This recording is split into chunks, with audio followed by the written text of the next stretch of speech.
Hello, welcome to the Sovereign Magazine show, a transformational experience where conscious conversations meet embodied wisdom. Each episode invites visionary healers, thought leaders, and change makers to share their journeys of awakenings, offering listeners practical tools and soul stirring insights to reclaim their inner authority. Today, we have the absolutely incredible Efrat Shokef back today.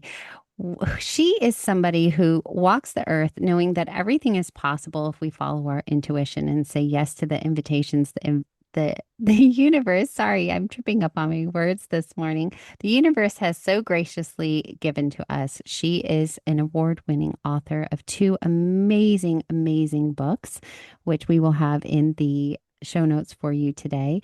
The Soul Promises We Made and the Universal Promises. And also, she is here to help guide parents in their parenting journey and essence of becoming the best versions of themselves for their children as they grow up as humans. And what we are continuing on our journey today for her, the Spiritually Aware Parenting series, is anchoring to earth, grounding as a key to our ability to soar. And so, Efrat, why don't you share a little bit more about this subject and what we're going to be talking about today? Hi, Nicole. So happy to be here. Um, why are we talking about anchoring to earth on a spiritual, spiritual high frequency show? So many of us, parents walking a spiritual path, exploring our frequency, our vibrational frequency, meditating, using various practices to grow. Definitely in my communities of shamanic healing and working with children, parents. Um, we want to soar. We're excited about near-death experiences, spiritually transformative experiences, out-of-body experiences, all those experiences that take us out of ourselves and remind us of the more that we are. And these are all really, indeed, really exciting. but, but we did not come here for a journey of exploring what happens in the afterlife, in my perception. Exploring what happened in the afterlife, having a near-death experience like I have, is an amazing reminder of what we came to do here on earth, in form, within a physical body, grounded to Mother Earth, to its ground. And I find it especially important when we're talking about raising children, because children have an innate ability to soar. When almost all of the children that in teens, twins and teens, that I get to talk to, or that their parents talk to with, because I often guide parents and then they have the conversation with their children. It's so much better than directly. When we talk about shamanic journey, when we talk about guided meditations that are going to imaginary spaces, the kids like look at us and say, yeah, I do this anyway. I've been doing this forever. I've always done this. Or it's an innate ability. They're born with it. They have an ability to expand their energetics and connect to those spaces they come from. It is us adults that have narrowed our minds, cultivated fear from what we don't know and can't explain.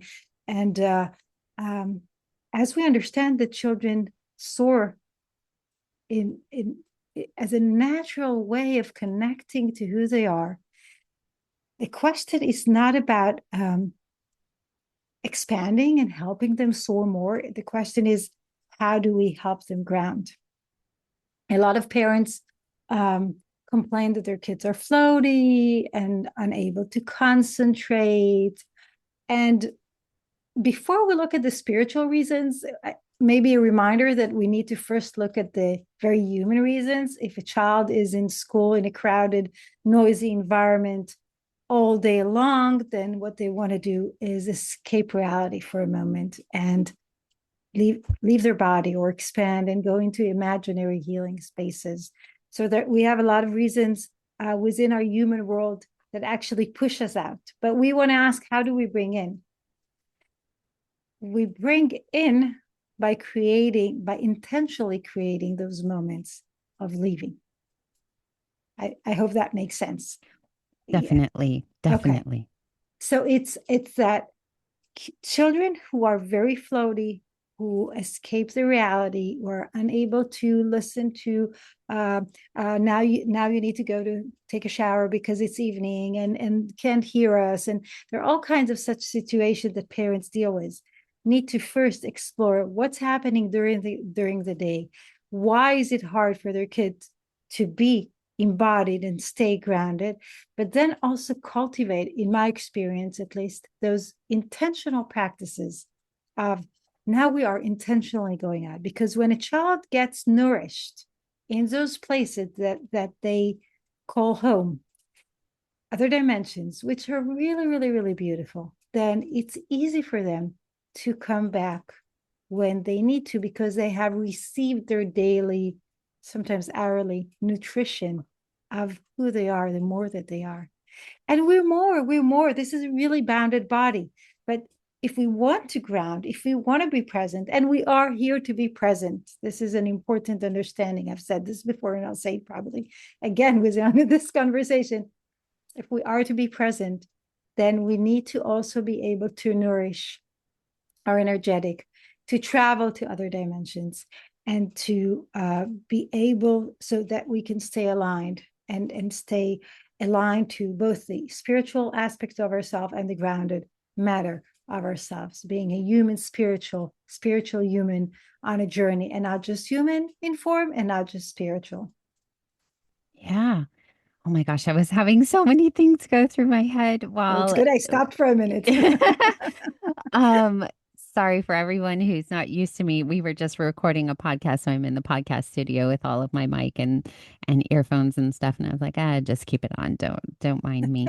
Um, so one of the things that I was thinking about was now my ability as a parent, my daughter's 14 and a half, to allow her to navigate her life in the way that feels good to her, right? And not dictate taking the shower.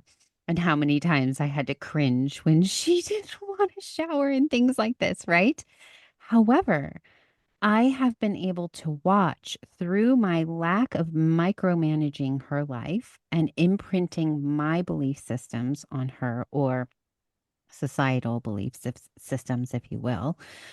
I have been able to watch her naturally come into that, let's say, expectation that we have. Let's just take showering, right? Uh, on her own. And it has become this innate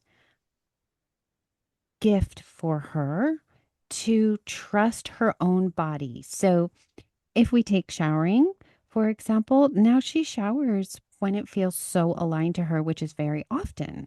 Whereas, let's say a couple years ago, it wasn't. It was this thing that she just didn't want to do. And, my husband would always kind of say in a shaming way, it's going to take that kid at school that tells you you smell to make you shower, right? But I just did not want to force upon her my belief systems. Now there can't comes a point when cleanliness and all of that comes in and you just got to do the thing, right? However, I always lead with the intention of things coming from innately within her. So if she comes to talk to me about something, I will always say, well, what do you intuitively think? Instead of just sharing my opinion, I'll say, what's your body telling you? Or do you have any insight on this? Or whatever the thing is, right? And so as we go through this journey, I wonder how we can help people feel grounded because we're talking a lot about grounding. How can we help people feel grounded in a more let's call it floaty, if you will, floaty type of parenting style that allows more intuitive guidance from both sides, from the child side and the parenting side, because I feel what happens is we're so scattered and overwhelmed, we just rattle off things to get that thing done versus being present in the moment and being able to actually respond versus react. Does that make sense? Am I making sense? Yeah, you're making a lot of sense, and a few thoughts.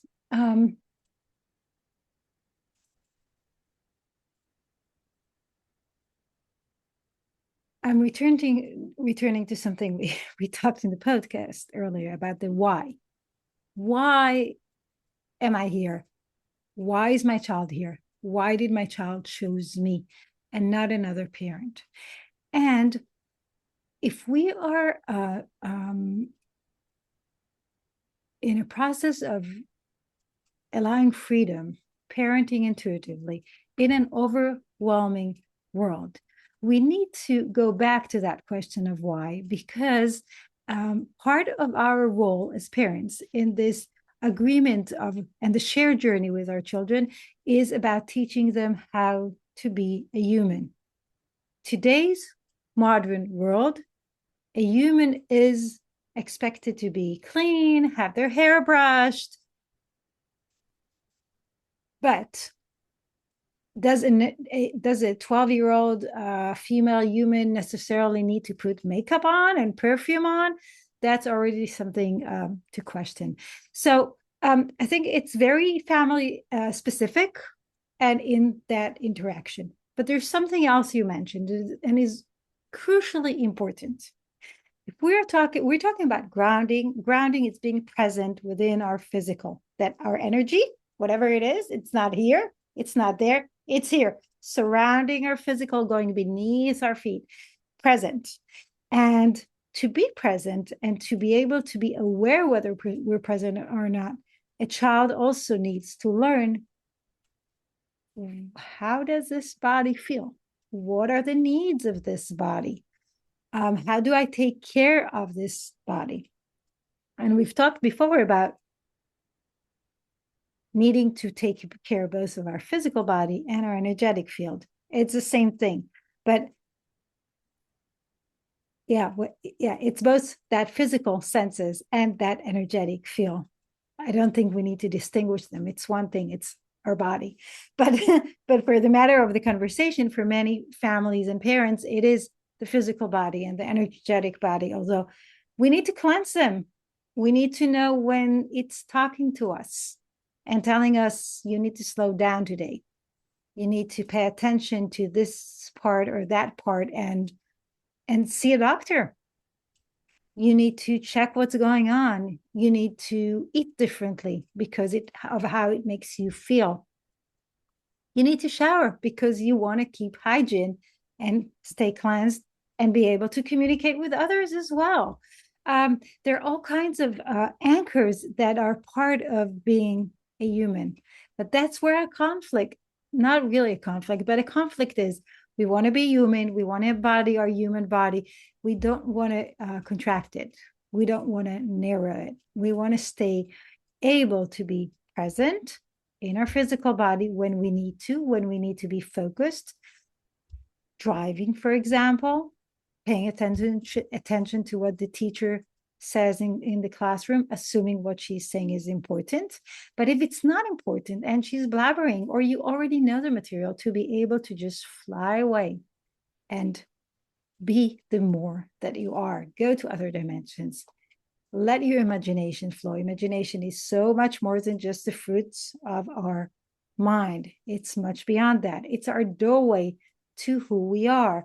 So that balancing, and again, one child is really anchored to their body. We need to help them expand and remember the more that they are, if this is something they need in their journey. Something that sometimes the most spiritual thing is about being really anchored, being really physical. And sometimes we need to help those who, I use the word floaty because that's a word a lot of parents use, A child is floaty, is daydreaming all day. We need to ask, why are they escaping their human reality? And those explanations can come from what we talked before about those challenges in human world is so challenging at the moment. And children, especially those in the system, are faced with so much confusion and noise. It's overwhelming. The healthy bit, it's healthy to escape. It's healthy to go into daydreaming, disconnect from what's going on. It nourishes the soul. It allows the soul to rest before it needs to deal with other pieces. There is another explanation, which I observe mainly with really little ones. They had no idea what they're coming for. It's their first time in a human body. They had no idea how difficult those first years are going to be. They thought they're coming to serve, to be on a mission, to help Earth, to raise a frequency. You first need to learn how to function that machine, that vessel that carries you while you're here. And there is such a huge gap between their frequency, vibrational frequency, and the abilities of this human body, that it's overwhelming for them. And the result is that they're not here, they're not present. And helping them embody is a whole different story compared to the other reasons we just talked about. Mm. I want to bring in a part from your book because it's reminding me Sure. of it. And that's what's intuitively coming to me right now. So I am in the middle of reading The Promises We Made. And there was this point that you talk about after your near death experience. I'm going to kind of conflate two parts of it, but for a purpose, and I'm you'll flying with you. Yeah. you'll understand why. But there was this part. One part was you were in the hospital and you would go back to the place where there was no pain and we'll just call it the other side for right now. I forget what you call it in the book. And then you would come back to earth and you would feel all the pain.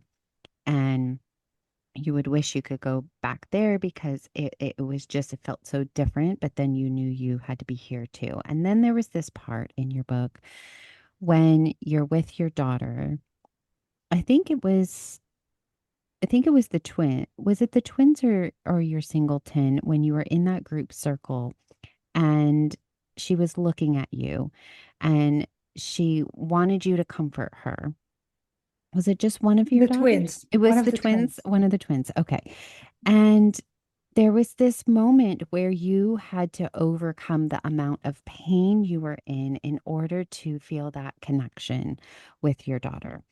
And I liken those two moments because there is this connection to another realm that I think we dismiss. And I would love to hear from your perspective because we're talking about being floaty. This is where it's all coming back around. So I would love to hear from your perspective and from your near death experience and that moment with your daughter, how sometimes when we need that other realm to help us here in this world and how it all connects together. And so there's this knowledge, if you will, that we gain from the other realms to help us in this physical body. Do you see where I'm going with this? Sorry, it's a very convoluted way to say that other realms help us learn to be a different person in this moment. And what I'm learning through your book is you had to choose to be a different mom than you were before your accident. And in that realm of less pain and all of that was where you had to realize that you could no longer be the mom that you were before your accident, right? Yeah, wow. It You feels say it like in your so own many words. pieces. I'm not Yeah, saying yeah, it. I'm not I'll say saying, it in yeah, my own words because there say are it a in lot your of own words. pieces here. Yes. Um, in the first months, I was unable to do any of the care. So And indeed, I was frequently just going back to those realms of love, floating in calmness, in peace, in energies of acceptance, of purity, those places that remind us of who we are, and the more that we are. I wanted to be my daughter's mom. But before my car crash, my motherhood was defined by doing, very anchored, very grounded, present. A mom, I had three little ones, all of them less than 4 when the car crash took place. The twins were 13 months old when it happened. I think I was looking for a definition, something that would define me, but I could not find that definition in what was anchored. It was no longer who I was.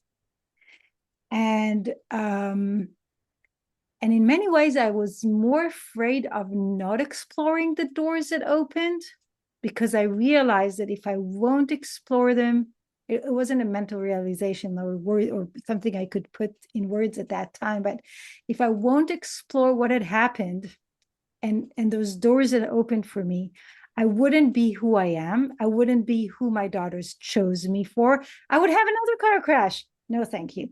I'm very grateful for the one I had, but I wasn't looking for any additional dramatic events to remember.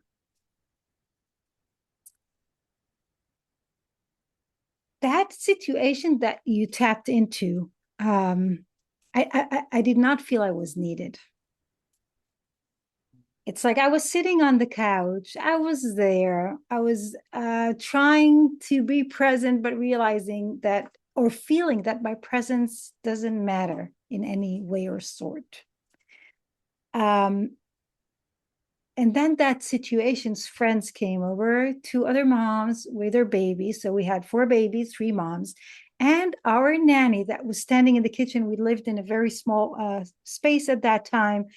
She was very close, but she gave me space. Like, it's like I was sitting on the sofa, everybody, my usual space at that time, and they were all on the floor. And then one of the girls hit one of my twins, and she looked at me, she looked at the nanny, she looked at the other moms. It was like a few seconds of this really huge confusion. Nobody knew what to do.